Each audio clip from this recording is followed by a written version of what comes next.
The Yingling Ascend 172 was remanufactured from spinner to tail. The airplane was generously donated to AOPA before it underwent a restoration. AOPA senior editor Jill Tallman recently reintroduced the Skyhawk to its former owner. Wow. We asked the former owner of our Sweepstakes 172, Tom Johnson, and his son Jeff, if they'd like to come see the completed airplane and take it for a flight. Hard to believe it's the same airplane.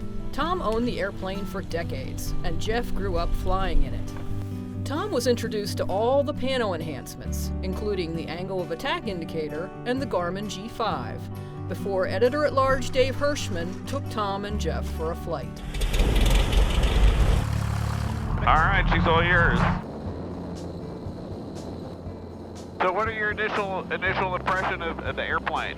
Controls feel a lot smoother than they were. Certainly tell the difference on the takeoff roll in terms of the 180 horsepower. Is it so different that it just feels like a completely different airplane? It feels like a new airplane. Johnson was particularly interested in checking out the microaerodynamics vortex generators, flying the airplane close to a stall. Yeah, the controllability here, you know, what's our airspeed here? It's zero. It's, you know, the indicating zero. Zero. And the airplane's very stable.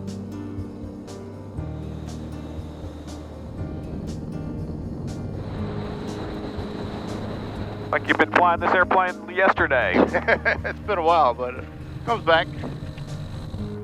After the flight, Tom and Jeff had a chance to recreate an old picture of Jeff at Oshkosh in front of the airplane.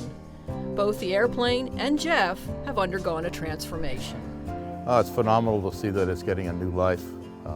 It had been not flown a lot for the previous 10 years prior to donating it to the AOPA, and I'd rather see the airplane out there and being flown and being used, and it's certainly they've done a wonderful job of renovating it, making it feel like a brand new airplane.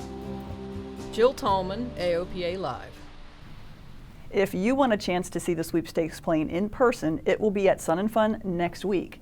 You can also see it at our first regional fly-in of the year in Camarillo, California, April 28th and 29th.